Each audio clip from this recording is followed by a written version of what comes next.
Bonsoir tout le monde. Merci d'être là pour ce nouveau rendez-vous des mardis de l'espace des sciences et d'être là si nombreux pour accueillir Aurélie Jean. Je suis vraiment heureuse de recevoir ce soir. Si vous permettez, Aurélie, j'ai juste deux petites annonces à faire.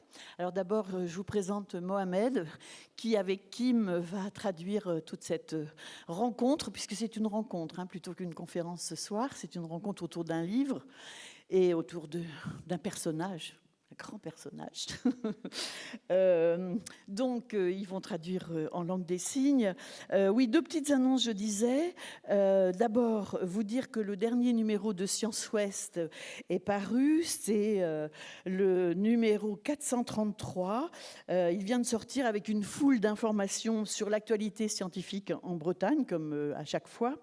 Le dossier de ce mois-ci est consacré aux drogues, une longue histoire et des usages nouveaux. Et comme pour notre sujet, le sujet que l'on va aborder avec Aurélie tout à l'heure, l'importance de mieux connaître pour mieux comprendre, je crois. Une information intéressante qui devrait intéresser Aurélie aussi. Il y a, que j'ai trouvé dans Science Ouest, un algorithme qui a été mis au point pour détecter automatiquement, en Bretagne, pour détecter automatiquement les lésions de la moelle épinière sur des patients atteints de sclérose en plaques. Vous disiez tout à l'heure que c'était une information intéressante. Et puis, il y a un autre article que j'ai trouvé passionnant aussi, toute une page, qui nous apprend que chaque année, pendant les transmusicales, il y a des chercheurs scientifiques qui viennent pour étudier les publics. Voilà, donc c'est les festivals, on va dire des labos à ciel ouvert en quelque sorte. Voilà, ça c'est le dernier numéro de Science Ouest. Et la deuxième information que je voulais vous donner, c'est que demain à 18h30, vous avez rendez-vous, si vous le souhaitez, au Café des Champs Libres pour un café de l'espace des sciences animé par Violette Vaulou, qui signe plusieurs articles d'ailleurs dans Science Ouest. Vous pourrez y retrouver et aller y discuter. Vous savez, c'est un autre format que les conférences ou les rencontres comme celle-ci. Vous pouvez discuter avec les scientifiques qui sont invités. Et ce sont des conférenciers que l'on connaît très bien ici sur ce plateau, dans les mardis de l'espace des sciences. Iraç Gürden, qui est directeur de recherche en neurosciences à l'université Paris-Cité et qui est un grand spécialiste de l'odorat. Il nous avait fait une très belle conférence que vous pouvez revoir sur le site, sur notre chaîne YouTube. Et puis Marc Vérin. Alors Marc Vérin, ça fait un bout de temps qu'il n'était pas venu nous voir. Il est neurologue. Il nous a fait plusieurs conférences ici aussi. Il a quitté Rennes. Il est maintenant au CHU d'Orléans. Et nous le retrouverons, nous, la semaine prochaine pour un tout autre sujet que celui-là. Il va participer à cette soirée sur l'odorat. Mais là, la semaine prochaine, il viendra nous parler d'un autre sujet ayant à voir avec les ultrasons et le cerveau. Une sorte de révolution dans le traitement de certaines maladies neurologiques. Voilà les deux annonces. Et maintenant, place à Aurélie Jean, qui est peut-être pas née en Bretagne, mais bretonne, oui, de cœur. Toute sa famille... Plus que de cœur, de sang. Oui, une partie de la famille vit en Bretagne. J'ai ma cousine qui est là ce soir, Maïwen. Bonsoir à la cousine. Où elle est, la cousine ? Voilà, bienvenue alors. Et donc Aurélie, qui du coup est arrivée hier à Rennes parce qu'elle avait envie de passer un moment justement avec des membres de sa famille, une tante qu'elle aime beaucoup. Et voilà, c'est bien de profiter de cette occasion pour passer un petit moment en Bretagne. Alors, je vous la présente, Aurélie Jean, vous devez la connaître déjà, mais elle est scientifique, entrepreneuse, auteure de plusieurs livres, dont celui qui nous occupe aujourd'hui, paru aux éditions de l'Observatoire, comme tous les autres d'ailleurs, en septembre 2024, et qui s'intitule « Amour et sexualité au temps des algorithmes ». Alors avant d'en parler, on va quand même évoquer un peu votre itinéraire. Alors moi, il m'a semblé extrêmement impressionnant, je dois le dire, Aurélie. Si l'on résume votre parcours, études en mécanique et génie civil à l'université Pierre et Marie Curie, et puis après à Paris-Saclay, puis doctorat en ingénierie et sciences des matériaux à Mines Paris Tech. Vous vous êtes très vite passionné pour les sciences numériques. Oui, très vite, puisqu'en fait, je m'y suis intéressée. J'ai découvert les sciences algorithmiques et l'informatique en deuxième année de maths physique à Paris 6, à Pierre-Marie Curie. Et j'ai décidé en fait de continuer là-dessus lorsque j'ai intégré l'ENS et les mines en mécanique numérique, donc la modélisation algorithmique pour aller comprendre le comportement des matériaux. Et pour le coup, moi, je travaillais aux petites échelles, donc à l'échelle nanoscopique. D'accord. Alors, vous avez fait votre postdoc à l'Université d'État de Pennsylvanie et au MIT, qui est l'Institut de technologie du Massachusetts. J'arrive pas à le dire. Je me suis entraînée, je vous jure, je me suis entraînée et à chaque fois, je bute dessus, j'y arrive pas. Bon. Vous avez compris, c'est le principal. Vous avez dans la modélisation numérique, alors appliquée à la médecine, je crois que vous avez travaillé sur un tissu cardiaque plus flexible qui pourrait servir à réparer, ou qui sert peut-être déjà, je ne sais pas. Pas encore sur les êtres humains, bientôt j'espère. Qui pourrait servir à réparer les tissus malades du myocarde après un infarctus. Aussi appliqué à l'armée pour évaluer les conséquences d'un traumatisme crânien grâce à un algorithme. Les algorithmes, ils servent à tout, partout. Enfin, on va voir ça. On va parler que de ça ce soir. Vous avez travaillé pendant 2 ans chez Bloomberg à New York comme développeuse. Et puis, vous avez créé en 2023 Ça a commencé en 2020, je crois. En 2020, un projet de recherche indépendant qui est ensuite devenu une start-up infra. Dans la infra. Alors, c'est quoi Alors, infra, c'est né d'un projet de recherche. On était 4, maintenant on est 14. Et en fait, on s'intéressait initialement à développer un modèle algorithmique pour aller identifier le cancer du sein sur la mammographie 2 ans avant qu'on l'identifie visuellement sur la mammo, donc d'aller détecter ce qu'on appelle le signal faible, mathématiquement parlant, c'est le signal faible du cancer. Et donc on a créé ensuite Infra, grâce à ce prototype de recherche, on a fait une première levée de fonds, et on a pu développer une autre solution, cette fois-ci toujours sur la mammographie, mais d'évaluation des risques cardiovasculaires de la femme à partir de l'analyse de sa mammographie. Et là, on est en train de fermer une seconde levée de fonds dans l'objectif de déployer en fait ces solutions en France et en Europe. Et ça, c'est une start-up créée en France. Créée à Paris. Voilà. À Paris. Et donc, du coup, comme vous vivez beaucoup à Los Angeles ou à Paris, là, vous allez revenir un petit moment. Voilà, pour me concentrer sur le déploiement de nos solutions. Tant qu'on est en recherche et R&D, enfin en recherche et développement, on peut travailler en mode flexible. Là, on est vraiment sur la pénétration commerciale, donc on va devoir tous être présents au même endroit pour s'engager là-dessus. Ouais. Alors, il y a une citation que j'aime bien, là. Vous dites « J'aime l'idée de pouvoir comprendre le monde, l'analyser et le prédire en passant dans le monde virtuel numérisé. » Voilà. Et puis alors, vous m'avez donné une citation tout à l'heure, on discutait en revenant tout à l'heure. C'était quoi? Elle était alors, je très vous avais chouette. dit, faut que je la note parce que... Non, mais je vous en prie. C'est une citation qu'on me ressort souvent, que j'avais écrite dans mon premier livre, et je disais beaucoup, en fait, pour expliquer le paradoxe dans lequel on se trouve aujourd'hui, dans un monde qui a l'air d'aller très très vite, c'est le cas, et qui a l'air de nous échapper. Je dis beaucoup, en fait, que on vit dans un monde où les philosophes réfléchissent à un monde qu'ils ne comprennent pas, et les scientifiques construisent un monde sur lequel ils ne réfléchissent pas. Et pas mal, voilà. Et je pense que ça crée un paradoxe. Et comme vous l'avez très bien dit, vous m'aviez donné l'exemple de Blaise Pascal dans l'histoire de l'humanité, en particulier dans le siècle des Lumières. En tout cas, les philosophes étaient aussi des mathématiciens, des géomètres, des biologistes, des statisticiens. Des savants.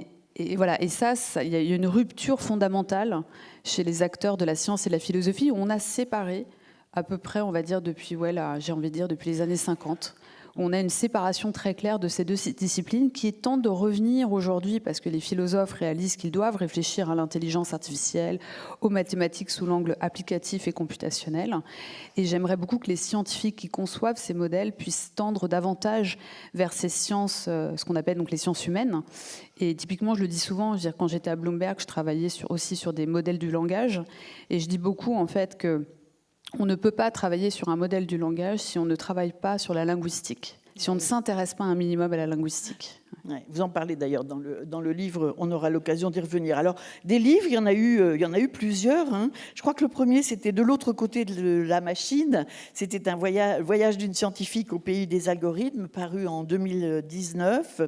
Et puis après, il y a eu L'apprentissage fait la force en 2020. Les algorithmes font-ils la loi en 2021. Il y a même eu un roman Un roman écrit avec une romancière qui vit à Los Angeles aussi. Amanda Sterz. Amanda Sterz, voilà. C'était un roman d'anticipation, en fait, hein, de Résistance 2050. Mais alors, j'ai découvert là, mais je ne l'ai pas vu celui-là, Data et Sport, la Révolution 2023. Je l'ai sorti avec le grand rugbyman Yannick Nyanga, qui est maintenant à la retraite en tant que rugbyman professionnel, mais qui fait plein d'autres choses, et qui a entre autres été directeur sportif du Racing 92. Et donc on a écrit ce livre sur l'usage de la data dans le sport et d'expliquer, à travers son expérience à lui, principalement, d'expliquer comment la data, lorsqu'elle est bien utilisée, lorsque l'algorithmique est bien utilisée dans le sport, elle permet de révéler ce qu'il y a de plus humain en nous, en révélant notre intuition et notre instinct. Mais si elle est mal utilisée, elle éteint l'instinct et l'intuition des joueurs et qui donne en fait ensuite à des dérives dans le milieu sportif. D'accord. Alors, la librairie Le Fayère est présente juste à l'étage au-dessus. Alors, j'ai pris un peu tous les livres qu'elle avait, parce que je ne les ai pas encore tous cités, je crois, parce que beaucoup sont parus maintenant en livre de poche, ce qui est intéressant. Hein. Donc, ceux dont j'ai parlé, les algorithmes font-ils la loi? Il y a celui-ci aussi, un Que sais-je, qui est paru en 2024. 2024, oui. Sur les algorithmes. Ça explique les algorithmes, tout simplement. Et puis... de l'autre côté de la machine, donc aussi paru en livre de poche. Donc tous ces livres sont sur la table de la libraire. Alors ça, j'ai découvert, je ne connaissais pas. Alors ça, c'est une collection hyper intéressante qui a été développée par la Martinière Jeunesse et qui a décidé de faire cette petite collection de petits tracts pour les 15-25 ans. Ah. Et en fait, on se doit de répondre à une question a priori banale, évidente, mais en donnant aux jeunes la grille de lecture, les éléments de compréhension. Et ce qui est très intéressant, c'est que ça vise les 15-25 ans, mais en fait, tout le monde l'achète parce que c'est plutôt sympa d'aller trouver un livre très intelligible, assez court, qui répond à une question que tout le monde se pose. Très bien. Bon, vous pourrez aller les feuilleter et puis bien sûr les faire signer si vous le désirez à l'issue de cette rencontre. On va discuter un petit peu entre nous toutes les deux et puis après, très vite, je vous donnerai la parole pour que vous puissiez poser des questions à Aurélie Jean. Alors moi, j'ai eu ce livre, donc, Le Code a changé, Amour et sexualité au temps des algorithmes, édition de l'Observatoire. Alors moi, souvent, quand je reçois un livre scientifique, je vous l'ai souvent dit, hein, je ne m'en suis jamais cachée. Vous savez que je ne suis pas une scientifique, même si ça fait 20 ans que maintenant je présente les conférences les mardis de l'Espace des Sciences. Alors moi, je vais souvent au lexique à la fin en disant « Oh là là, il doit y avoir des mots compliqués et il faut quand même tout de suite que j'en prenne, la mesure. » Et alors, ça m'a amusée parce que c'est vrai que c'est quand même assez rare dans un livre scientifique, dans le lexique d'un livre scientifique, de découvrir bien sûr l'explication des mots algorithme, algorithme de matching, algorithme de recommandation, apprentissage automatique, et puis d'y trouver aussi la définition de l'amour, et puis la définition du désir, et puis aussi celle de la cristallisation, et même la définition de ce qu'est une poupée sexuelle, un sextoy. Voilà, donc finalement, ce n'est pas très surprenant quand on reprend le titre du livre, puisque le code a changé. Voilà, Amour et sexualité au temps des algorithmes nous amène vraiment bien sûr là-dessus. Pardon, mais je vous interromps pour la petite histoire. Il y a une lectrice qui m'a dit une fois, vous avez oublié un terme dans le lexique. Je suis ah bon, dites-moi. Elle me dit, vous n'avez pas défini ce qu'était un couple. Donc voilà, pour la prochaine édition, on y pensera. Est-ce que le couple existe encore au temps des algorithmes? Oui, ouais. Après, oui. C'est nous qui donnons la propre définition et on en fait ce qu'on veut, voilà. Alors, quand on ouvre le livre, on arrive tout de suite sur ce premier chapitre où vous parlez de vous parlez de votre propre expérience. C'est le printemps 2016. Vous venez de vous installer à Manhattan, ce qui fait un petit peu rêver un quartier qui fait rêver un petit peu tous les touristes. Hein. Et qui est peut-être pas si facile à vivre au quotidien. Oui, absolument. Alors, pour les gens qui ont l'habitude de me lire, moi, j'aime beaucoup raconter des histoires et d'incarner mon propos et mes essais, parce que ça s'appelle des essais narratifs. Aux États-Unis, ça marche très bien. Et ça permet de mettre en valeur les ressorts de l'auteur et de montrer que l'auteur, il sait de quoi il parle, puisqu'il l'a fait professionnellement et qu'il a un rapport personnel à sa discipline. Et donc, je commence ce premier chapitre, l'introduction, par mon arrivée à New York, après 11 ans de relation. Donc, je mets fin fin à 11 ans de relation pour des raisons que je n'évoque pas bien sûr dans le livre, mais voilà, et je me retrouve célibataire dans une ville que je pensais être un milieu incroyable pour trouver une romance. voilà, La parce romance. que j'ai grandi avec le livre de Candace Bunchell, Sex and the City, qui a aussi la série que vous connaissez peut-être.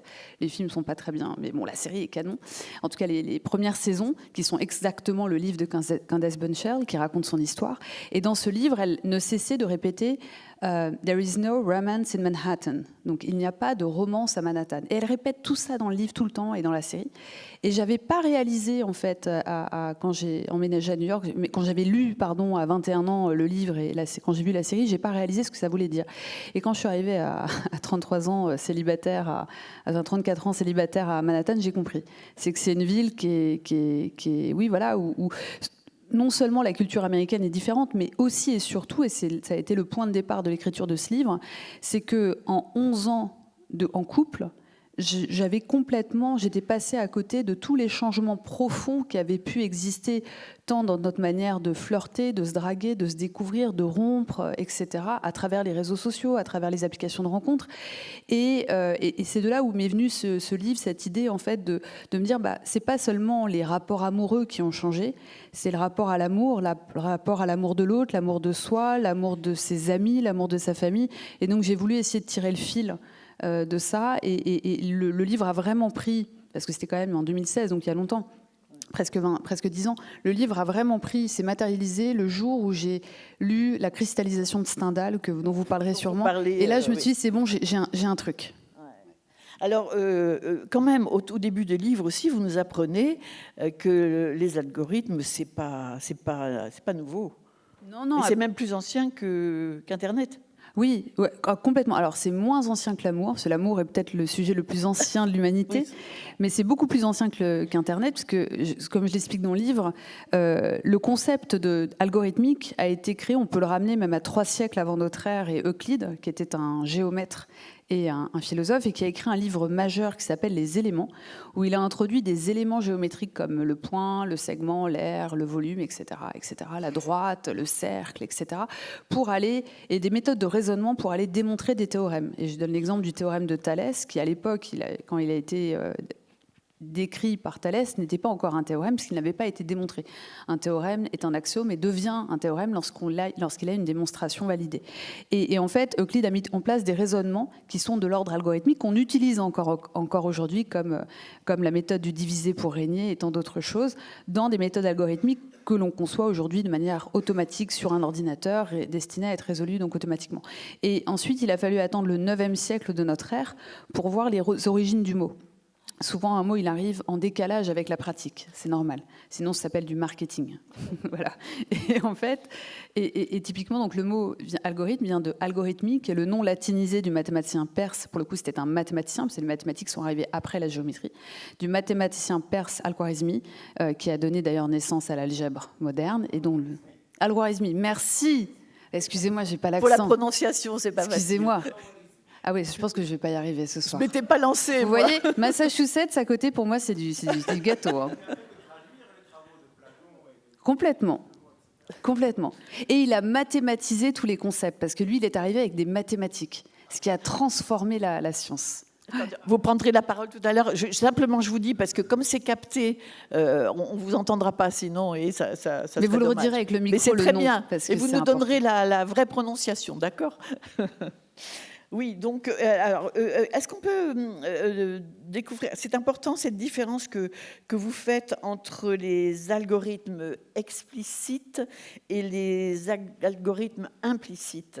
Alors en fait, j'ai décidé de faire cette classification il y a très longtemps, quand j'enseignais un peu au MIT, et je trouvais ça intéressant de définir ça aux étudiants. C'est-à-dire qu'en fait, lorsqu'on parle d'algorithme, on parle d'intelligence artificielle.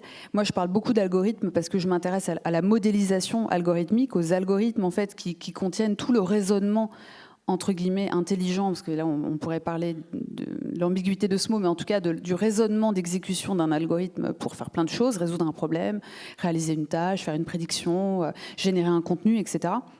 Et en fait, les algorithmes historiques sont des algorithmes explicites, soit que l'on décrit à la main, soit qu'on va écrire à la main et qu'on va implémenter dans un code de calcul pour être résolu automatiquement par un ordinateur. Mais ce sont des algorithmes dont on va explicitement, nous, humains, définir la logique de raisonnement. Après, vous avez les algorithmes implicites, qui sont tout l'apprentissage automatique, qui consistent non pas à décrire explicitement la logique de l'algorithme, mais à définir implicitement cette logique par un calcul d'optimisation qui s'appelle le fameux calcul d'entraînement machine, où en fait, au lieu d'aller expliciter des règles ou des équations mathématiques même très complexes, en fait, ce qu'on fait, c'est qu'on va prendre un solver, un algorithme de base qui possède parfois des milliards de paramètres d'inconnus qui vont être identifiés par un calcul d'optimisation sur des données représentant les scénarios sur lesquels on souhaite entraîner l'algorithme et sur lesquels il doit répondre à une question ou résoudre un problème, je vous donne un exemple après, pour obtenir un algorithme en fait, qui va être par exemple sur un réseau neuronal, sur ce qu'on appelle de l'apprentissage statistique, du clustering, la méthode des transformers qu'on utilise beaucoup aujourd'hui, donc avec les IA génératives, mais qui existait déjà avant et que moi-même j'utilise dans mes modèles dans la santé. Et je vous donne un seul exemple que je donne dans le livre par ailleurs. Si vous voulez par exemple développer, concevoir un algorithme pour aller identifier la présence d'un chien sur une photo, vous n'arriverez pas à créer un algorithme dit explicite. Pourquoi ? Parce que vous n'arriverez pas à expliciter, à mathématiser ce qu'est un chien. Alors vous pourriez me dire, bah si, un chien, ça a 2 oreilles, ça a une fourrure qui donne une certaine texture à l'image, ça a tel facteur de forme par rapport à des éléments environnants, etc. Sauf que ça ne va pas fonctionner. Vous pouvez utiliser des outils d'analyse d'image explicites, ça ne fonctionnera pas, parce que vous n'arriverez pas, déjà, il y a peu de chances que vous arrivez à détecter un chien sur la photo, mais vous allez confondre chien, chat, renard, loup, belle-mère. Quand même très embêtant. Oh, belle-mère, c'est un peu exagéré. Mais non, mais c'est pas pour vous, maître. C'est pas pour vous. Mais voilà, donc c'est quand même embêtant. Donc du coup, ce qu'on fait, c'est qu'on va, on utilise des méthodes qu'on appelle de vision computationnelle, de computer vision, où en fait, on va avoir des modèles implicites d'apprentissage automatique qui vont être entraînés sur énormément de photos contenant ou pas des chiens, mais aussi contenant des renards, des belles-mères, des loups, etc. Il y a des belles-mères, ça peut marcher pour d'autres cas, hein, si vous avez quelqu'un autour de vous. Voilà. Et en tout cas, puis, cet algorithme va identifier, en fait, va pas expliciter ce qu'est un chien, ne sait pas ce qu'est un chien, jamais. Mais l'idée, c'est qu'il va capturer plein de signaux dits faibles, forts et des schémas répétitifs qui se répètent dans les jeux de données et qui sont caractéristiques de l'objet chien dans l'image sans jamais savoir ce qu'est un chien. Et c'est la grande force de ces modèles à fort niveau d'abstraction qui nous permettent de résoudre des problèmes insolvable par nous humains explicitement parlant, automatiquement parlant, parce que nous humains on sait identifier un chien bien évidemment, mais voilà, donc ça ouvre des perspectives gigantesques sur ce qu'on peut faire avec ces outils, plein d'autres choses qu'on peut faire, comme par exemple dans mon cas détecter une tumeur au stade invisible sur une image de mammographie. Je ne voudrais pas vous priver du plaisir de nous apprendre à expliquer un algorithme parce que vous dites vous-même que c'est jouissif. Oui, non, la science algorithmique est jouissive parce qu'elle vous permet de résoudre... Les gens vont dire, mais elle est complètement folle. Je ne suis pas folle, je suis différente. C'est pas pareil. Mais ce sont des modèles, ça vous permet d'aller comprendre le monde. Ça vous permet de répondre à des questions. Ça vous permet de résoudre des problèmes qu'on est incapable de résoudre. Voilà. Mais ça permet aussi, malheureusement, on le voit, ça permet d'orienter des opinions. Ça permet d'orienter des comportements. Et c'est là où, en fait, comme tous les outils, ils peuvent être utilisés à des bonnes fins, à des moins bonnes fins et à des mauvaises fins. Et donc, moi, je trouve ça hyper intéressant parce qu'un algorithme, c'est littéralement un modèle mathématique, computationnel, qui va permettre de simuler un phénomène de la réalité dans l'objectif de répondre à une question, de résoudre un problème, de réaliser une tâche, qui peut être de l'automatisation, qui peut être de générer du contenu. La question que j'aborde toujours dans tous mes livres, hein, par ailleurs, pas seulement celui-ci, c'est ensuite comment on les fait et quels sont les effets de cette conception, de la manière dont ils ont été conçus, quels sont les effets sur nous humains, sur notre perception de nous-mêmes, sur notre perception de notre environnement, sur notre perception de l'autre, de l'univers, de l'environnement. Et pour le coup, là, ce livre, il est vraiment sur, OK, on utilise au quotidien des outils pour communiquer, pour se découvrir, pour flirter, pour draguer, pour séduire, pour rompre, etc., etc. Quels sont les effets de ces outils sur nous-mêmes au regard de comment les algorithmes qui les font fonctionner sont construits? Et là, je pense qu'il y a vraiment un océan de connaissances à aller chercher, tant sur l'aspect philosophique, l'aspect sociologique. Et donc j'aborde plein de sujets dans le livre, que ce soit donc la cristallisation stendhalienne au temps des algorithmes, la distinction bourdieusienne au temps des algorithmes, ou encore cette idée que certains aimeraient défendre, qui est que un algorithme puisse vous trouver le grand amour. Et c'est pas forcément le cas. Alors, il y a tout un chapitre qui s'intitule « Une brève introduction à l'amour » qui nous fait quand même distinguer que les algorithmes... alors, comment avez-vous appelé ça? Les algorithmes nous ramènent à nous-mêmes, c'est-à-dire que développent une forme de narcissisme un petit peu chez... C'est un très bon point, c'est-à-dire que ça, j'ai commencé à le découvrir en lisant un livre qui s'appelle « Pourquoi l'amour fait mal » et « Apicratie » de Eva Illouz, qui est une sociologue franco-israélienne. Et du coup, j'ai tiré le fil côté sciences algorithmiques pour en comprendre les causes. Aujourd'hui, autant des outils algorithmisés qu'on utilise, que ce soit les réseaux sociaux, les applications de rencontres, tous les outils, le simple téléphone portable, le fait d'aller se communiquer en messagerie instantanée avec des notifications diverses et variées, c'est qu'en fait, quand on est sur un réseau social, par exemple, il y a des algorithmes de recommandation qui nous recommandent des contenus à voir et des comptes avec lesquels suivre ou se connecter. Et en fait, les algorithmes fonctionnent de telle sorte à ce que nous soyons attirés et retenus le plus longtemps possible sur ces outils, puisque le modèle économique de ces outils s'appuie sur notre temps de consommation. Partant de ce principe, comment nous retenir sur un réseau? Deux manières. Ça a été empirique, c'est empirique, c'est démontré, étudié par beaucoup de sociologues, dont Dominique Boulier, que je cite aussi dans le livre, qui est français. Ça va être par exemple d'aller vous proposer des choses qui vont être des contenus polémiques, transgressifs, ou lesquels vous allez vous engager en disant que vous n'êtes pas content, vous n'êtes pas d'accord, des choses, voilà. Et puis ça va être aussi des choses qui vous réconfortent, qui vous rassurent, qui vous mettent dans votre bulle en fait d'opinion et d'observation du monde, quitte à vous tendre, à vous rassurer sur des croyances par des biais de confirmation. Et tout ça passe par un effet qu'on appelle l'effet de bulle, dont je parle aussi dans ce chapitre. Et donc, partant de ce principe, par ces outils, on a tendance à se mettre en scène, à se mettre en avant, puisque lorsqu'on se met en scène et qu'on se met en avant, on a plus de likes, on a plus de partages, on a plus de gens qui nous suivent, etc. Vous le voyez très bien. Moi, je dis tout le temps, il y a deux types de photos qui marchent, c'est des photos de moi et des photos des animaux.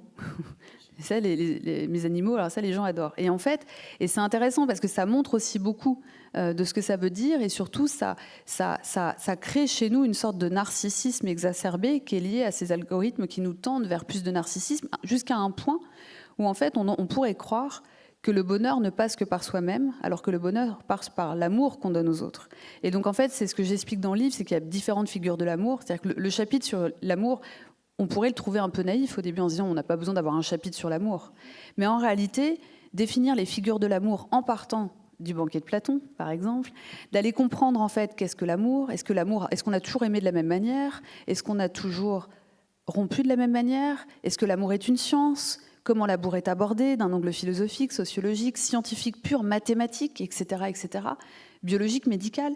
Et donc l'idée, c'est d'aller comprendre ce que ces algorithmes en fait changent chez nous en tant qu'individus et dans notre rapport à l'amour, le rapport à soi. Et comme vous le dites, ces outils tendent à davantage de narcissisme, et on a tendance à croire que plus on est sur des outils, plus on a de likes, et on a une sorte de sécrétion de dopamine qui nous rend heureux sur l'instant, qui peut créer possiblement des effets d'addiction. Il y a plein de médecins et de neuroscientifiques qui l'ont démontré. Mais en réalité, c'est pas pour nous rendre forcément plus heureux. Et ça, c'est tout l'objet du livre de Eva Illouz, Pourquoi l'amour fait mal, et de Apicratie. J'ai retrouvé la phrase que je voulais citer. Vous écrivez « L'amour se déplace des autres vers nous seuls ». Exactement. C'est-à-dire que l'amour, c'est l'amour de l'autre. Et ça, pour le coup, c'est l'amour de l'autre inconditionnel de Platon, qui a ensuite donné la philosophie chrétienne et ce que j'appelle la philosophie universelle ensuite. Mais c'est vrai qu'on a tendance à rapprocher ce centre d'inertie vers nous-mêmes et à imaginer, à croire assez naïvement que nous serions chacun individuellement le centre de l'existence du monde. Ce qui n'est pas vraiment le cas. Et ce qui peut aussi porter à plein d'autres choses dont je ne parle pas pour le coup dans le livre, mais tous les phénomènes de susceptibilité qu'on peut avoir, le fait de rejeter la contradiction, le fait de rejeter la différence de l'autre, le fait de rester entre soi. Donner des exemples précis sur le rejet de l'autre. Oui. Il y a une anecdote que vous racontez où vous êtes avec une amie. Dont je ne suis pas fière, d'ailleurs. Oui. Enfin, même si c'est pas de ma faute, mais j'étais quand même présente. C'est bien, ça fait réfléchir. Oui, non, mais il faut en parler. En fait, j'étais donc c'était en 2015, je crois. J'étais à Boston. Et donc, j'étais en couple à l'époque. Et je vais prendre un verre de vin avec une amie dans la banlieue de Boston. On discute. Une femme super, extraordinaire, toutes les qualités du monde, elle est extra. Et à un moment, donc, elle s'appelle Anna. Et j'ai changé son nom, bien sûr, parce que j'ai demandé à mon amie, elle me dit oh, je préfère que tu changes mon nom.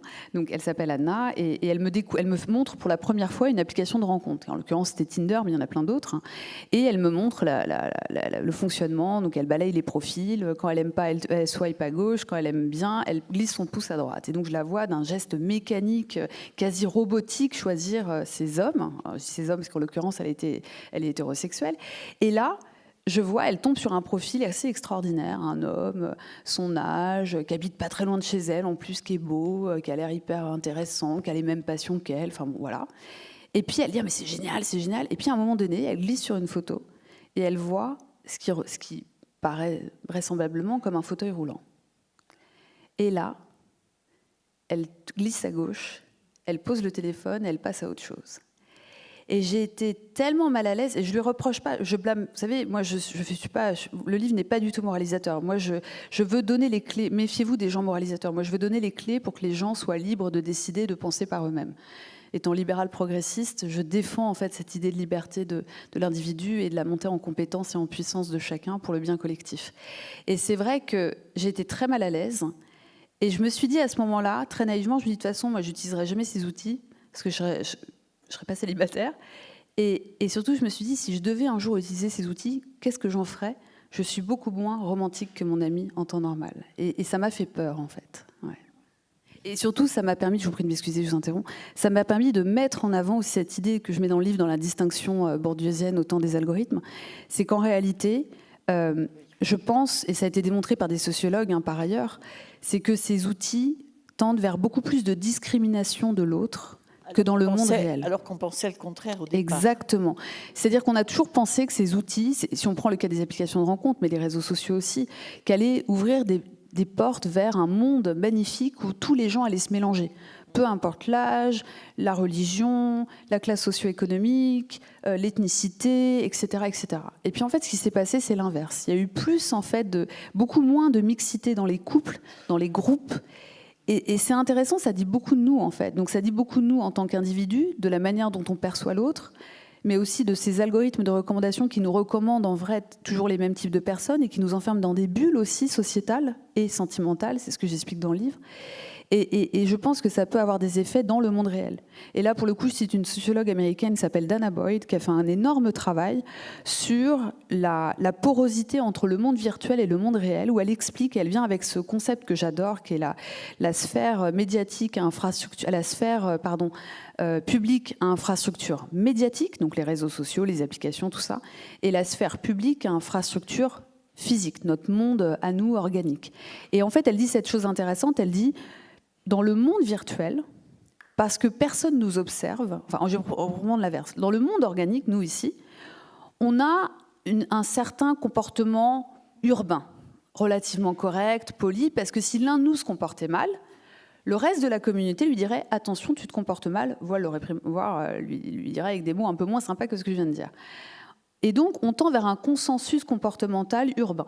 Parce qu'on s'observe les uns les autres, on se juge les uns les autres. Dans le monde virtuel, c'est sa théorie, et je trouve ça hyper intéressant. Elle dit, dans le monde virtuel, personne ne s'observe. Ou s'observe, mais pour les mauvaises raisons. On s'observe les photos, les choses, mais on n'observe pas nos comportements les uns des autres. On ne regarde pas forcément les commentaires que les uns les autres écrivent sous les posts des uns et des autres. Et surtout, on ne va pas regarder ce qui se passe dans les messageries instantanées privées. Et ce qu'elle explique, c'est que dans ce monde où personne ne regarde personne, en tout cas, ils ne regardent pas les comportements les uns avec les autres, on tend à être beaucoup plus agressif, beaucoup moins urbain, beaucoup plus transgressif et polémique. Et elle se pose la question de quels seront les effets de ces comportements virtuels dans le monde organique. Et là, il y a toute une réflexion à avoir et que je présente dans le livre, dans le cas des applications de rencontre, où on est amené, dans ces applications de rencontre, moi je le dis ouvertement, bêtement, parce que j'ai été sur ces applications, bêtement, je ne suis pas célibataire aujourd'hui. Je le dis parce que... mais je ne l'ai pas. Mais ça faisait partie de la recherche aussi. Mais oui, non, voilà. mais tout à fait ce que je dis à tous mes amis, mais moi c'est pour des recherches, c'est pas pareil. Et c'est très intéressant, je ne l'ai pas rencontré sur une application de rencontre. Voilà, je referme la parenthèse. Et en fait, ce qui est intéressant, c'est que sur ces applications de rencontre, par exemple, automatiquement, je rejetais un homme qui avait le nom d'un de mes ex. Complètement irrationnel. Complètement Qui irrationnel. avait, pardon? Le prénom d'un de mes ex-petits copains. Ah oui. Non, mais Ah oui, complètement oui, oui. irrationnel. Oui, oui, racontez Complètement ça. irrationnel. Et en fait, je me suis dit, mais qu'est-ce que c'est idiot en réalité? Et pareil, j'écartais des hommes, je le dis avec vraiment toute l'humilité, des hommes en surpoids. Ce qui est complètement ridicule. J'ai passé des années avec un homme en surpoids que j'ai aimé et qui était beau, et j'ai passé quelques mois plus jeune avec un garçon qui louchait. Il était beau. Je veux dire, non, mais ce que je veux dire, c'est que c'est complètement ridicule. Ces applications nous poussent à avoir des comportements que je trouve personnellement inhumains et complètement robotiques au regard de les véritables enjeux de l'amour, quoi. Vous avez le sens de la formule. À un moment, vous écrivez « À la lettre manuscrite à froid s'oppose le glissement du pouce à chaud ». Oui, ouais, j'ai le sens du verbe. Ouais, c'est vrai. Oui, non, mais c'est vrai. C'est-à-dire qu'on a tendance à croire, vous savez, qu'à chaud, on est plus authentique. Et en fait, je pense que c'est l'inverse. À froid, on est beaucoup plus authentique et sincère. À chaud, on réagit face au buzz et face à ce que les gens attendent de nous. Et c'est en cela où ces outils sont intéressants à étudier parce qu'ils ont une influence sur nous-mêmes à réagir à chaud en pensant que l'authenticité et la sincérité passent à chaud. Je ne pense pas, non. Alors, vous avez cité 2 fois la cristallisation de Stendhal. J'aimerais bien que vous nous expliquiez, enfin, moi je l'ai lu, hein, mais j'aimerais bien que vous expliquiez au public quel rapprochement entre Stendhal et les algorithmes. Alors, c'est intéressant parce que lorsqu'on parle d'algorithmes, moi je dis toujours, il y a plein de sujets dont il faut aller chercher les ressources littéraires, scientifiques dans le passé, parce qu'il y a plein de choses qui ont déjà été étudiées dans le passé, même sous Aristote, etc. Et donc là, en l'occurrence, c'est Stendhal qui a écrit un livre qui s'appelle De l'amour, que j'ai découvert il y a quelques années seulement. Et dans ce livre, il parle de la cristallisation. Donc c'est un roman, je vais essayer d'aller rapidement, parce qu'il y a 7 phases dans la cristallisation, je vais en parler que de 3. Pour être plus simple, mais je raconte les 7 dans le livre. C'est qu'en fait, quand vous découvrez quelqu'un qui vous plaît, vous avez tendance à le cristalliser, à le ou la cristalliser. Ça veut dire quoi? À le perfectionner. Je pense que ça vous est tous arrivé. Vous retrouvez, enfin moi je le dis avec vraiment toute humilité, de me retrouver face à un garçon qui me plaisait et à rire bêtement à des blagues qui n'étaient pas très drôles. Voilà. Ça s'appelle, et là, maintenant que j'ai lu Stendhal, je dis à mes copines, hop, tu cristallises. et donc, c'est genre, attention, tu as un énorme biais cognitif. Donc, on cristallise, d'accord? Parce qu'on désire la personne, on la perfectionne, elle est magnifique. Et puis, il y a une phase après qui s'appelle la décristallisation. Et Stendhal raconte le personnage principal qui va cristalliser une femme qui n'était pas si belle. Il le dit à la fin avec beaucoup de cruauté. Et il la décristallise. Et la décristalliser, ça veut dire quoi? Ça veut dire découvrir la personne sous le vrai regard, avec ses petits défauts, avec ses défauts qui font aussi des qualités, et puis voilà, avec la réalité de la chose. Et puis, c'est là où se passe un moment important, un virage. Soit la personne décristallise pour toujours et n'est plus intéressée, soit la personne va recristalliser derrière pour créer le fameux sentiment amoureux. C'est pour ça qu'on a tendance à confondre désir et amour. Le désir, c'est la première cristallisation, l'amour, c'est la seconde cristallisation. Et je vous dis ça, c'est quand même très difficile à détecter en temps réel, mais rappelez-vous, rire bêtement et une blague qui n'est pas très, très drôle, c'est ainsi. Et puis, je dis ça parce que ensuite, j'ai recontextualisé ça dans le temps des algorithmes. Et en fait, je me suis dit, ces machines, tous ces outils qu'on utilise, les réseaux sociaux, les applications de rencontres, toutes ces choses où on se met en scène, où on parle quelque part en jouant une sorte de scène de théâtre, où on est en train de jouer un personnage, etc. On se montre sur le parfait angle, avec la parfaite luminosité, le parfait maquillage, le parfait filtre. Il y a des filtres sur les photos, tout le monde les utilise, bien évidemment. Et en fait, c'est intéressant parce que quelque part, ces outils deviennent des machines à cristallisation et à décristallisation programmée. Parce qu'en fait, on va cristalliser, décristalliser, cristalliser, décristalliser. Et ça devient une sorte d'enchaînement beaucoup plus rapide et beaucoup plus violent qu'à l'époque de Stendhal, qui peut créer ce qu'on appelle de la fatigue émotionnelle, qui est très bien décrit par une autrice qui s'appelle Judith Duportail et qui a écrit La dating fatigue, et qui avait écrit avant Amour sous algorithme, que je cite en introduction, et qui raconte ça. Donc elle est journaliste et elle raconte son expérience de fatigue émotionnelle sur ces réseaux, sur ces outils, à cristalliser, décristalliser. Elle n'utilise pas ce terme-là, mais c'est ça qu'elle décrit en réalité. À toujours être dans une zone en fait de non-compréhension des mécanismes et de ne pas savoir ce qui est vrai, ce qui est faux.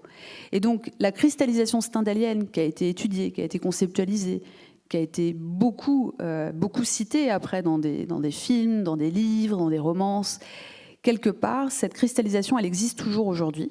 mais elle prend une dynamique différente, beaucoup plus rapide, facilitée, beaucoup plus violente, et qui aussi doit nous interroger sur les effets sur nous et sur notre confiance en nous-mêmes et la confiance en l'autre. Ça me fait penser à une question peut-être stupide, mais est-ce qu'on pourrait utiliser ce mot cristallisation dans une relation d'une personne avec un robot? Alors, c'est une excellente question, donc c'est le dernier chapitre. Alors, j'ai voulu parler des robots sexuels. Robots sexuels voulant dire sextoy connecté, sextoy, voilà. D'habitude, je pose aux gens, je dis, qui a un sextoy dans la salle? Qui a utilisé l'application de rencontre? Je ne vais pas le faire, ne vous inquiétez pas. Mais déjà parce qu'il y a ma cousine dans la salle. Et je ne veux pas connaître la vie privée de ma cousine. Je ne veux pas savoir. Voilà.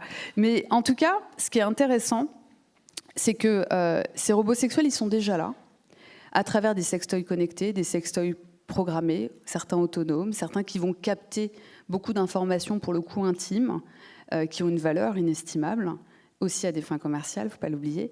Et puis des robots sexuels qui existent dans quelques pays, développés principalement en Asie, qu'on peut acheter, ou j'ai vu aussi louer pour quelques milliers de dollars. Louer, ça m'a complètement dérangé, mais bon, ça c'est une autre... Mais c'est vrai que... Et je pose la question de... Qu'est-ce que ça veut dire de créer des robots sexuels? Qu'est-ce que ça veut dire de créer des robots sexuels quasi systématiquement que féminins, dimensionnés par des hommes, selon des physionomies et des morphologies complètement irréalistes? Certains robots sexuels ayant l'apparence d'enfants, et j'en parle. Certains robots sexuels étant explicitement conçus, matériellement parlant, pour supporter des violences physiques. Toutes ces choses-là vous interrogent. Et pour le coup, j'ai voulu donner des éléments de réponse, ou de réflexion en tout cas, à travers toutes les recherches qui ont été réalisées. Et l'idée, c'est pas pour ou contre, c'est dans quel contexte, comment les réguler, qu'est-ce que ça veut dire de nous aussi. Et pour le coup, il y a quelques esprits acerbes qui vous diront, dans le futur, on sera plus en couple, on fera plus l'amour, on se touchera plus. Je pense que ça, c'est une vision complètement apocalyptique, long-termiste de la réalité, qui en réalité, je pense que l'humain a besoin de contact, l'humain a besoin de développer de l'empathie, et que pour le coup, toutes ces machines, parce que là on parle de manière très négative, mais tous ces outils sont extraordinaires par ailleurs pour communiquer, pour découvrir des nouvelles personnes, des nouvelles idées, pour là, ça va être enregistré sur un réseau social après, mais aussi... on parlait donc des robots. Les robots ont un avantage magnifique, gigantesque, par exemple dans le domaine de la santé, même à des fins thérapeutiques, à des fins émotionnelles, pour gérer l'autonomie, la dépendance, etc., etc. Et en fait, la réalité, c'est que c'est pas blanc ou noir. Mon objectif avec ce livre, c'est donner des éléments de réflexion au lecteur pour qu'il puisse lui-même faire son propre avis, et peut-être à la fin d'un chapitre de se dire j'ai les éléments, mais je n'ai pas d'avis. Mais en tout cas, je comprends les tenants, les aboutissants, les enjeux, les menaces, les opportunités aussi, mais je n'ai pas d'avis. Et ça, c'est quelque chose qu'on oublie de dire aujourd'hui. Le nombre de fois où on me pose des questions, je dis je ne sais pas. Et ça gêne et ça déçoit, mais je pense que c'est important de le dire parce que le monde est tellement complexe, polymorphe, qu'il faut avoir l'humilité de reconnaître ce qu'on ne sait pas. Dans ce chapitre qui s'intitule « La confusion des sentiments », vous parlez aussi... Enfin, il y a quand même des dérives à l'heure actuelle. Vous donnez quelques exemples de je ne sais plus, Samantha et je ne sais plus comment il s'appelle, lui. Le film de Her. Ouais. Oui. Il y a aussi le fait de... Vous avez même été tenté par cela, parce que vous avez été élevé par vos grands-parents que vous aimiez énormément. Votre grand-père est mort le premier, puis votre grand-mère ensuite.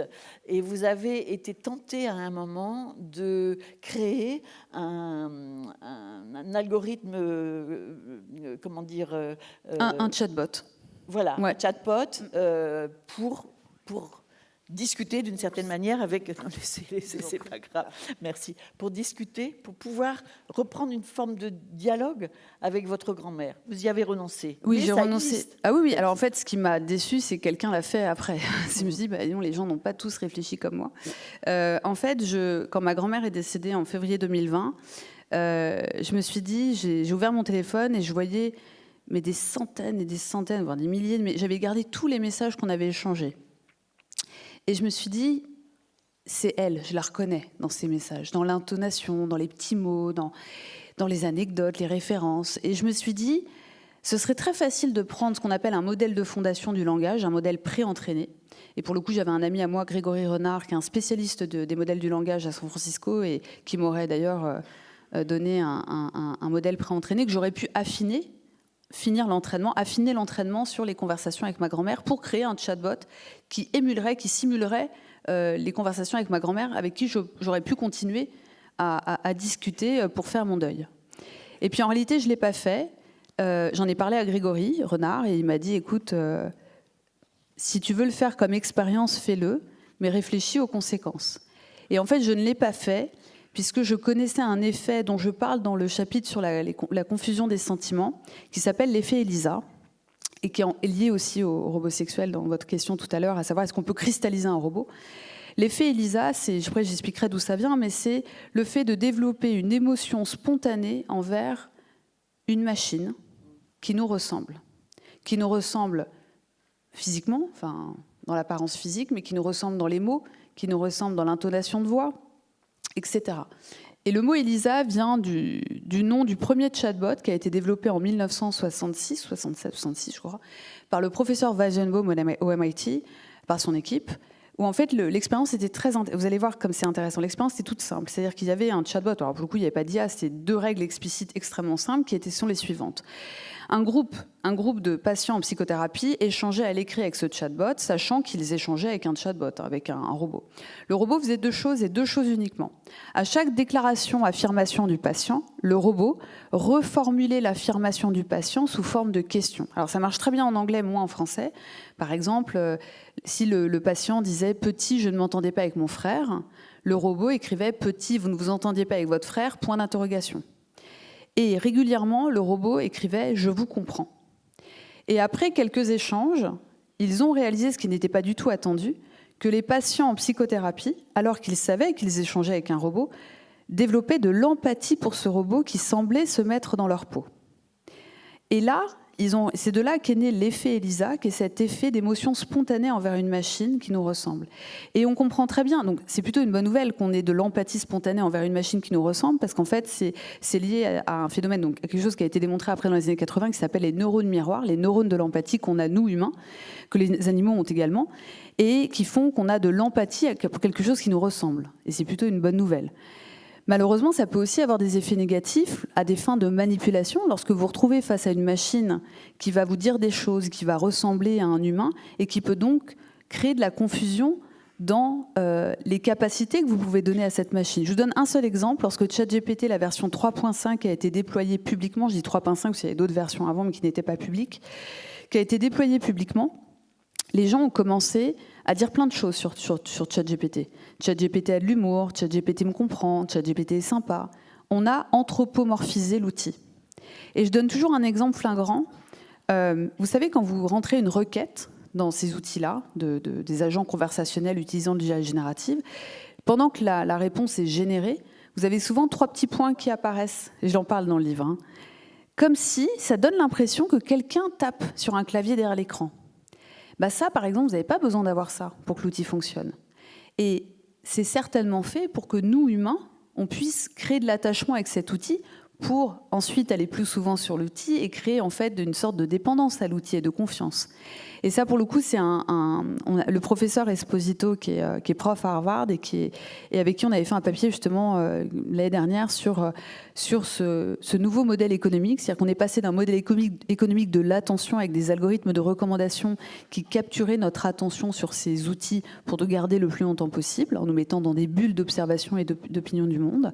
On passe à un modèle de l'attachement, un modèle économique de l'attachement, où on va attirer les gens plus fréquemment et plus longtemps possible sur ces outils, en créant de l'attachement émotionnel avec l'outil à travers l'ergonomie et le dimensionnement, l'interface utilisateur avec cet outil. Et quand je dis ça, il y a des effets positifs et des effets négatifs de ça. Je donne un exemple, typiquement, il y a des chatbots qui sont intégrés dans des peluches pour des enfants malades, pour les encourager à prendre leurs médicaments. Parce que l'enfant va plus prendre son médicament si la peluche l'encourage que si c'est l'infirmier ou l'infirmière. Il y a aussi des chatbots qui vont être utilisés pour aller, par exemple, traiter certaines solitudes. Mais encore une fois, il faut faire très attention. Et pour le coup, c'est très intéressant parce que les neuroscientifiques, les psychologues ont énormément de travail avec ces outils pour aller comprendre les effets de ces outils sur nous-mêmes. Qu'est-ce que ça dit de nous en tant qu'humains, en tant que société et individuellement parlant. Et du coup, il faut faire très attention parce que dès que vous avez... C'est comme les robots. Si vous prenez les robots, dans la majorité écrasante des cas, un robot n'a pas à être humanoïde. Pour réaliser une tâche qu'un humain réalise, le robot n'a pas à être humanoïde. Posez-vous la question de pourquoi on fait dans certains cas le robot en forme d'humain. C'est souvent pour créer justement cette émotion chez nous humains en le voyant. Et donc il y a plein de choses sur lesquelles il faut s'interroger, sur les intentions et les ressorts des concepteurs de ces outils, qui encore une fois peuvent faire des choses incroyables. Vous pouvez tout à fait imaginer de faire un robot humanoïde pour aller, par exemple, traiter la solitude chez certaines personnes ou les accompagner. Il y a plein de choses qu'on peut imaginer, mais il faut bien identifier les raisons pour lesquelles ces robots sont développés ainsi. Et pour le coup, moi, je ne suis pas du tout une spécialiste de l'interaction homme-machine, mais il y a plein de scientifiques qui travaillent sur ces sujets et qui ont souvent une formation plus en neurosciences, en psychologie, mais qui comprennent aussi comment ces modèles sont conçus pour comprendre véritablement les raisons pour lesquelles ce robot devrait être ou pas en forme humaine. Ça sera ma dernière question avant de vous donner la parole. Il y a un moment aussi où vous parlez de l'importance des mots, de l'importance d'utiliser les bons mots, le bon questionnement, pour ne pas être entraîné dans des choses qui sont fausses, quoi. Moi, je suis très attachée aux mots parce qu'avec un mot, on peut dire beaucoup de choses et pas grand-chose. Et je réalise qu'on a beaucoup aujourd'hui dans les débats publics, souvent malmenés, des extrapolations abusives, des comparaisons, des analogies à comparaisons abusives. On va parler de guerre de l'IA, on va parler de guerre cognitive, on va parler de drame. Moi, je dis toujours aux gens, on se calme, on regarde. Là, pour le coup, c'est un ami à moi, Antoine Borde, qui dit toujours, qui était l'ancien directeur de la recherche chez Facebook, qui a fait sa thèse à New York, et qui me disait il faut que les gens puissent répondre toujours à la question qu'est-ce que l'IA fait, l'intelligence artificielle fait, qu'est-ce qu'elle fera un jour et qu'est-ce qu'elle ne fera jamais. Et je pense qu'on a beaucoup d'extrapolations abusives, on a beaucoup de gens qui veulent vendre de la peur ou du fantasme sans réalité scientifique. Et moi, je dis souvent aux gens si vous ressortez d'un débat, d'une discussion, sans être capable de traduire à votre voisin, à un ami, ce que vous avez appris, au moins une chose, c'est que en fait, la personne n'a pas été dans une position à vous transmettre des éléments pour vous faire monter en compétence. Elle a juste été là pour faire un show. Et malheureusement, on a, c'est mon avis, hein, on a des débatteurs aujourd'hui qui sont des showman plus que des transmetteurs de savoir. Et il faut faire très attention à ça, je pense. Voilà, j'ai grappillé avec les questions comme ça, des choses dans le livre qui est vraiment très, très, très intéressant. Chaque chapitre, il y a 7 chapitres, donc chaque chapitre est passionnant. Mais bon, il faut que vous le découvriez aussi à l'intérieur du livre qu'Aurélie ira signer tout à l'heure. Est-ce que vous avez des questions, des précisions, des envies d'intervenir ? On vous donne le micro. Tiens, ça faisait longtemps. Bonsoir. Bonsoir.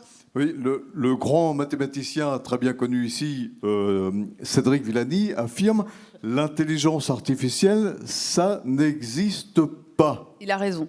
Donc, alors, est-ce qu'on pourrait pas renommer cette pseudo-intelligence artificielle en cognition artificielle pour bien faire la différence entre l'intelligence naturelle au sein de la nature et au sein de laquelle l'intelligence humaine? Peut-être que ce serait une idée pertinente. Et dans votre livre, les algorithmes font-ils la loi? Vous dites il ne faut pas réguler les algorithmes, il faut dompter les algorithmes. Pourriez-vous nous Alors, donner des informations concernant le rôle des États concernant... sûr. Et troisième petit... non, mais là, ça fait 3 questions, je peux pas. D'abord, vous savez, moi, j'ai une mémoire d'un Pourriez-vous poisson nous rouge. parler de Richard Feynman, qui a été votre enseignant Alors non, ça n'a pas été mon enseignant, je l'ai pas connu, mais ça a été mon maître spirituel, Monsieur Richard Feynman, et c'est lui qui m'a donné l'envie d'aller faire de la vulgarisation, je n'aime pas ce mot, de la démocratisation scientifique. Donc il a eu le prix Nobel de physique, il était dans le projet Manhattan, et j'ai appris les cours, j'ai fait 1 année de physique quantique, et j'ai appris la physique quantique grâce à ces livres de l'université de Berkeley. Ouais. Mais maintenant, pour deuxième question, donc la régulation, ce que je dis dans mon livre de Les algorithmes font-ils la loi, je dis, et d'ailleurs aujourd'hui confirme ce que j'ai dit dans le livre, c'est qu'il ne faut pas chercher à reculer les algorithmes, puisque vous n'arriverez pas à expliciter clairement la logique sous-jacente de ces algorithmes d'apprentissage automatique. Par contre, vous pouvez les expliquer en partie par des méthodes d'explicabilité, et c'est tout le fil rouge du livre. Par contre, il faut aller encadrer légalement, quand je dis les dompter, ce que je dis après, c'est les encadrer légalement le développement de ces outils, l'utilisation de ces outils. Et c'est ça sur lequel on peut avoir la main, et c'est ça, pour le coup, que la régulation européenne encadre. Maintenant, sur la première question, vous avez entièrement raison. Le mot intelligence, j'en ai pour 2 minutes, c'est hyper important parce que vous compreniez. Le mot intelligence artificielle, il a été écrit pour la première fois dans un papier en septembre 1955 par 4 hommes, il n'y avait pas de femmes, 4 hommes, Minsky, McCarthy, Rochester et Shannon, américains tous les 4, qui ont écrit en fait un papier de ce qu'on appelle une proposition de recherche pour aller chercher des financements auprès de l'État américain pour aller financer une conférence scientifique qui a eu lieu quelques mois après, qui est la fameuse conférence de Dartmouth. Donc tout le monde cite, il y a une dizaine de mathématiciens scientifiques.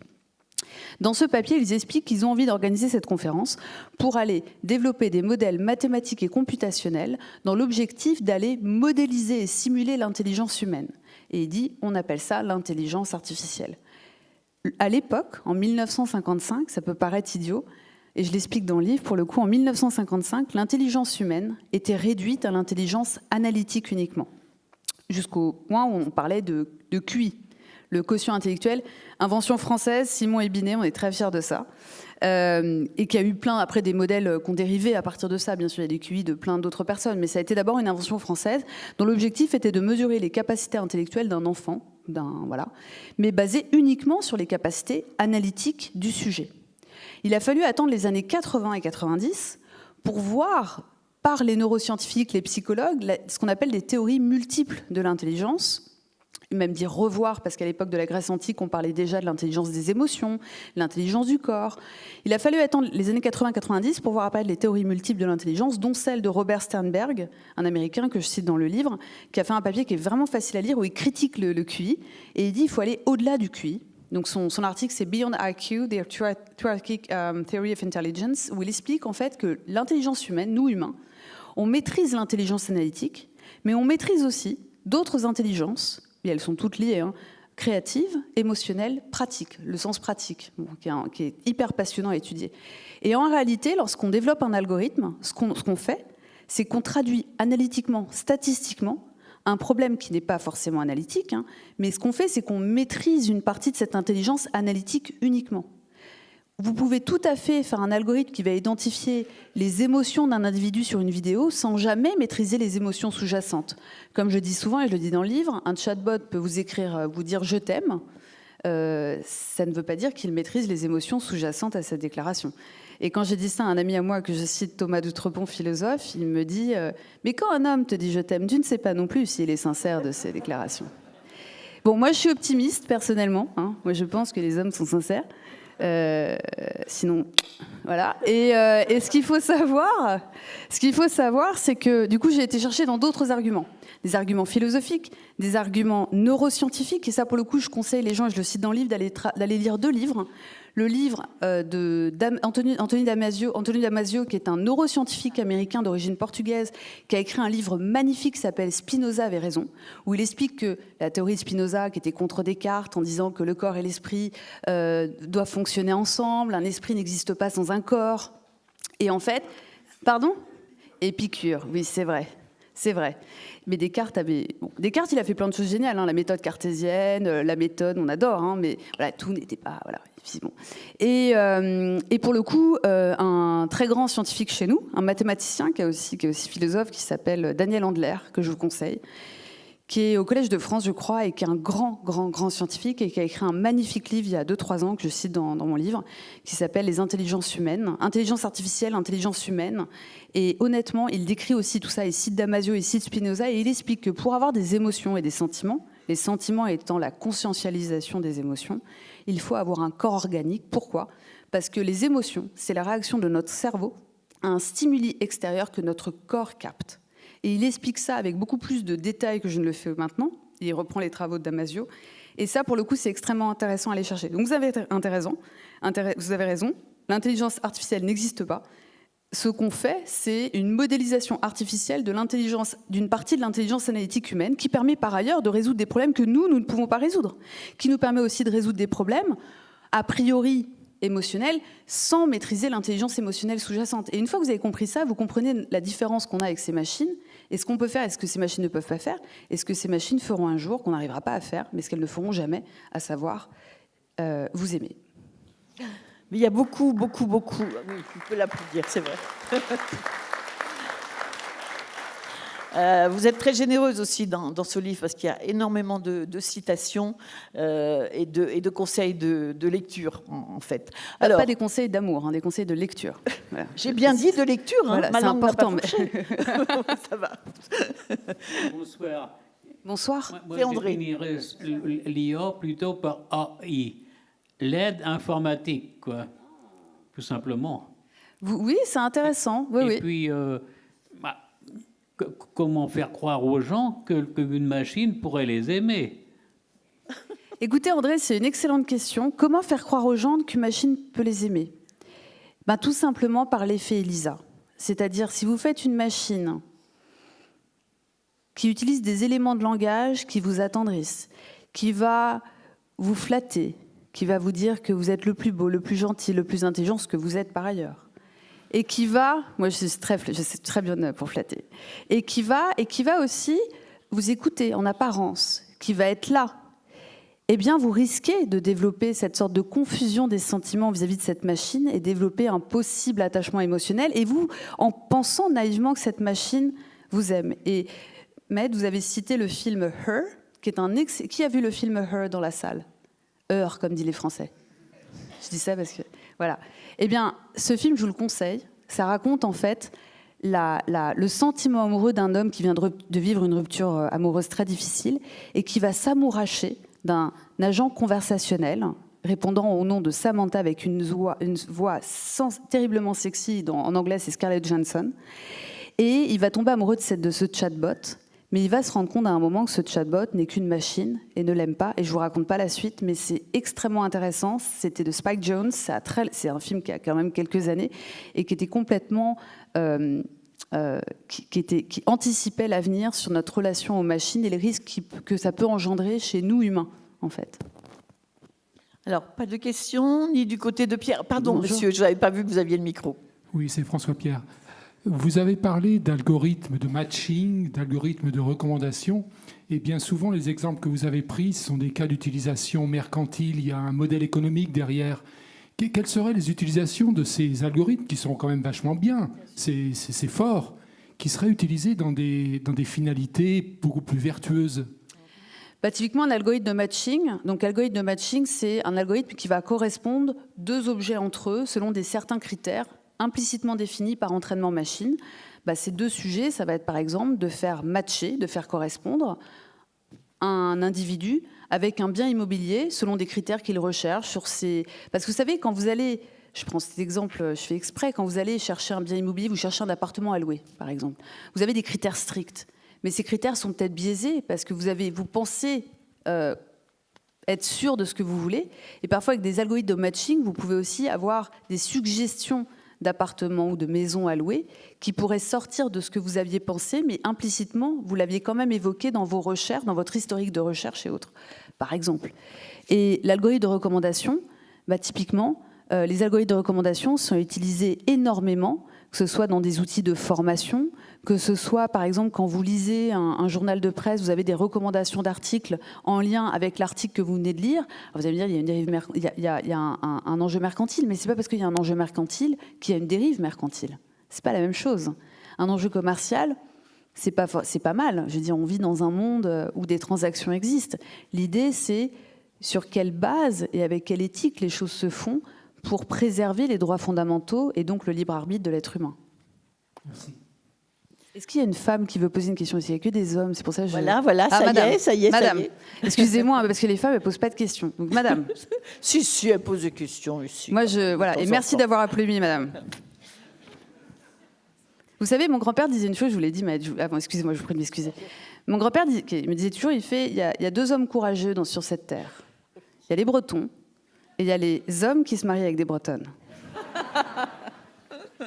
Vous venez parler d'éthique. Est-ce que vous voyez une façon d'avoir des algorithmes pour les applications de rencontres, mais du coup avec des algorithmes davantage éthiques? Bah, c'est bête, mais pour le coup, là comme ça, j'en vois pas. Pour une raison toute simple. Je vais vous expliquer. Quand vous développez ce genre d'application, votre objectif, c'est qu'il y ait du flux, des individus qui vont sur ces applications, qui s'enregistrent et qui vont régulièrement. Si un cadre éthique serait que vous réalisiez réellement cette application dans l'objectif de créer un maximum de couples qui durent. Mais si vous faites ça, vous allez mettre la clé sous la porte. Parce que les gens ne vont plus aller sur votre application. En théorie, j'espère. J'ai lu un article ce matin que 65% des personnes qui étaient inscrites sur des applications de rencontres étaient en réalité en couple. Je referme la parenthèse. Donc, je vous dis ça parce que en fait, il faut se poser la question des intentions et des ressorts des gens qui conçoivent ces outils. Et pour le coup, il y a certaines applications qui sont intéressantes. Moi, je ne fais pas de la pub pour les applications, donc ce n'est pas mon objectif. Mais il y a des applications qui ont été développées de manière intéressante par des femmes qui, à des fins non mercantiles, pour le coup, et qui ont développé certains critères, certaines méthodes en fait, de mise en relation des gens. Et je pense que, vous savez... Oui, les agences matrimoniales ont toujours existé, elles existent toujours par ailleurs, hein. Mais on n'est pas du tout sur les mêmes effets d'échelle et sur la même puissance commerciale, si je puis me permettre. Donc, j'ai envie de dire assez naïvement qu'il faudrait qu'elle ne soit pas mercantile, cette application. Parce que sinon, elle tend vers une dérive qui est que ce qu'on veut, c'est que vous consumiez le plus possible ces applications. Mais allez-y, si vous voulez, sur les applications de rencontres. Hein. Vous faites ce que vous voulez. Hein. Juste une question, parce que je ne les avais pas sur Internet. Là. Il y a une trentaine de personnes qui nous suivent, là, et je les vois apparaître. Est-ce qu'il y a des applications de rencontres dont l'algorithme est plus neutre que les autres?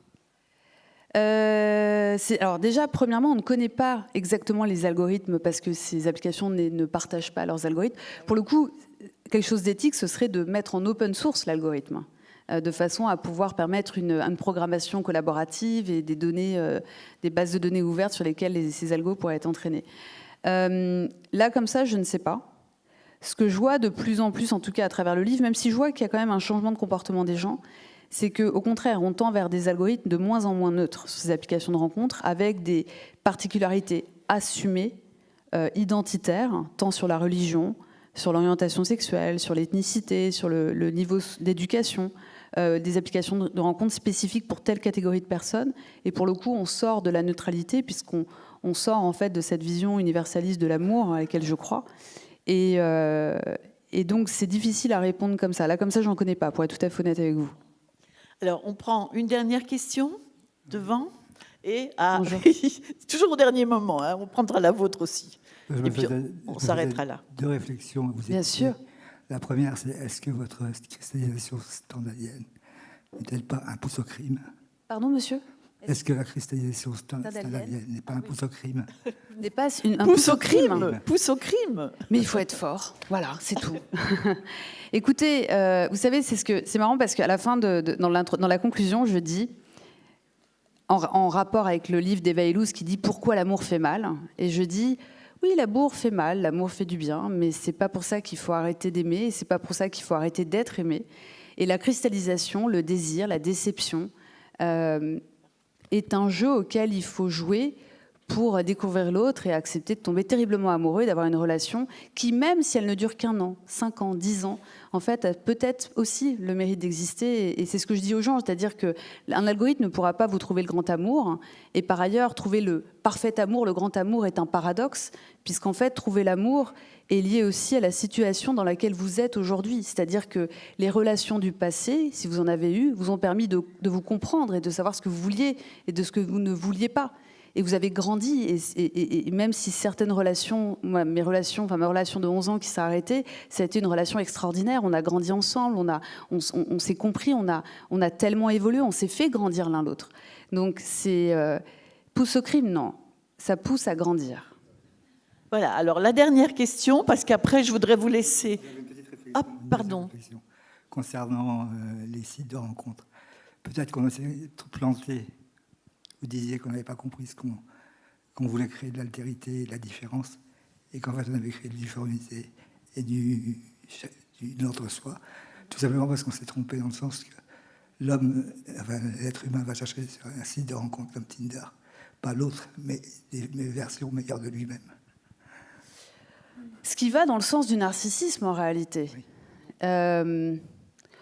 Moi, je suis très optimiste, c'est-à-dire que je pense qu'on arrive à quelque part à les limites de ces outils, ce qui ne veut pas dire que les gens ne vont pas sur ces outils, mais ils y vont avec des intentions qui sont peut-être très différentes de celles avec lesquelles ils allaient auparavant, avec beaucoup de naïveté, la fleur au fusil.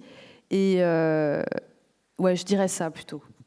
Et maintenant, on comprend comment les dérives de ces algorithmes. On regarde des nombreux scandales aussi et de ce qu'on a pu voir dans les médias sur des discriminations vis-à-vis de certains types de femmes, certains types d'hommes, et qui, pour le coup, sont extrêmement graves si ces discriminations apparaissaient dans le monde organique dans lequel on est aujourd'hui. Bon, la dernière, hein, dernière question. Attendez. Ah bon? Pardon. Bonsoir. Ah bah, je croyais que c'était monsieur, moi aussi. Bonsoir. Où êtes-vous? Ah oui, d'accord. Déjà, merci pour l'intervention. Je voulais poser une question vis-à-vis donc des conséquences immédiates de l'usage des algorithmes, qui est l'accumulation de données côté service, entreprise, et donc forcément des conséquences de la mise à disposition de ces données, puisque forcément on a des données qui sont d'attrait très personnel, qui peuvent être jugées problématiques dans certains pays, selon certaines personnes par exemple.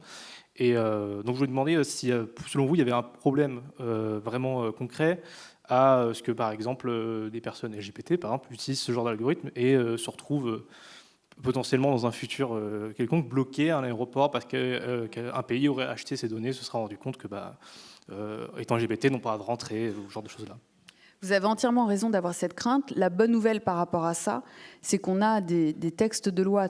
Je parle des deux endroits que je connais, l'Europe et les États-Unis, enfin l'Amérique du Nord, incluant donc le Canada et le Mexique. Ce sont les deux endroits où il y a des textes de régulation qui régulent la collecte, le stockage et l'utilisation des données à caractère personnel. Donc pour le coup, on est très protégé de ce côté-là.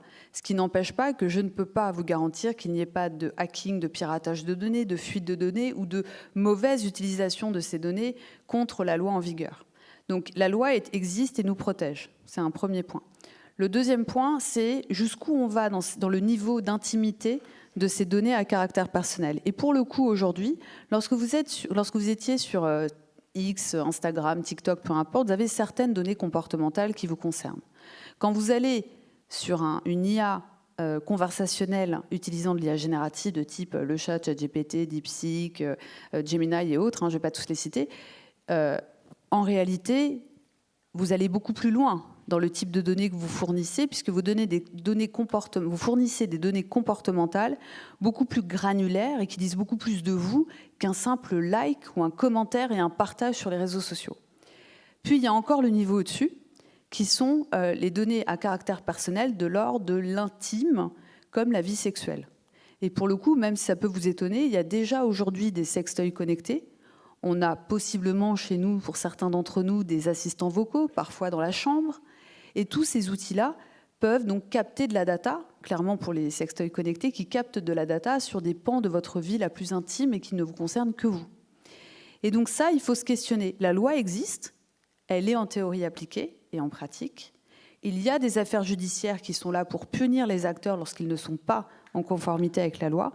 La vraie question, c'est il faut s'assurer de la pérennité de ces lois et de l'exercice de ces lois. Et là, il y a tout un questionnement à avoir. Et par ailleurs, la loi, elle ne peut pas être que là pour punir, elle doit être là pour encadrer en amont.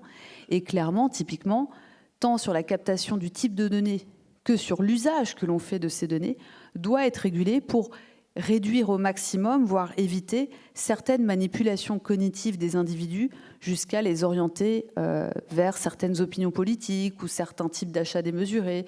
Donc il y a tout un questionnement à avoir sur l'usage de ces données, à quelle fin vis-à-vis des individus.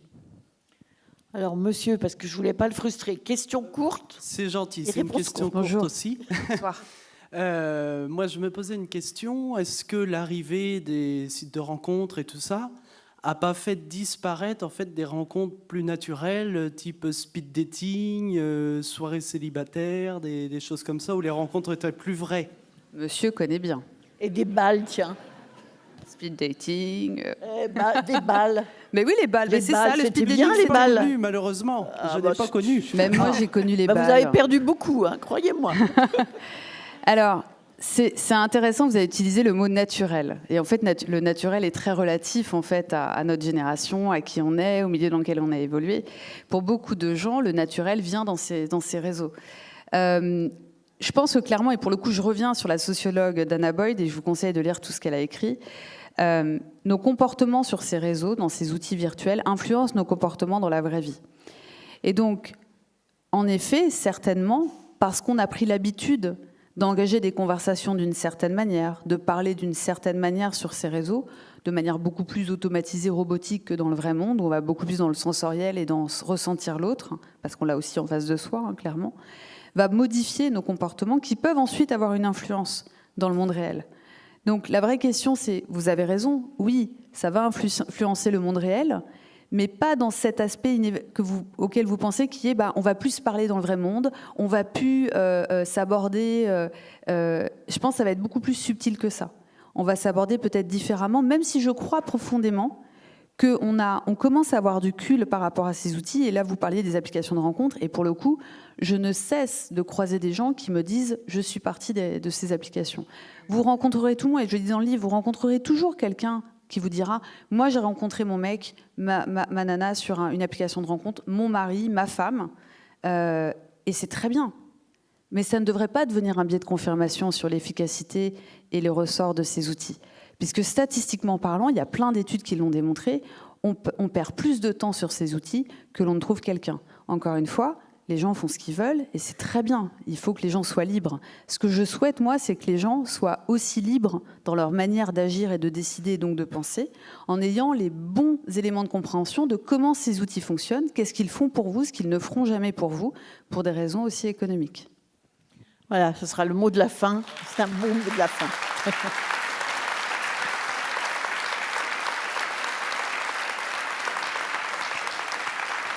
Merci beaucoup. Merci, Aurélie. Merci infiniment. Donc le code a changé, puis tous les autres livres, elle va maintenant aller les signer juste à l'étage au-dessus. Je vais l'extraire très vite de cette pièce pour pas que vous l'accapariez. Et on se retrouve à l'étage au-dessus. Merci à vous tous d'être venus ce soir dans cette belle salle des Champs Libres. Et puis rendez-vous la semaine prochaine. Bonsoir et merci à toute l'équipe.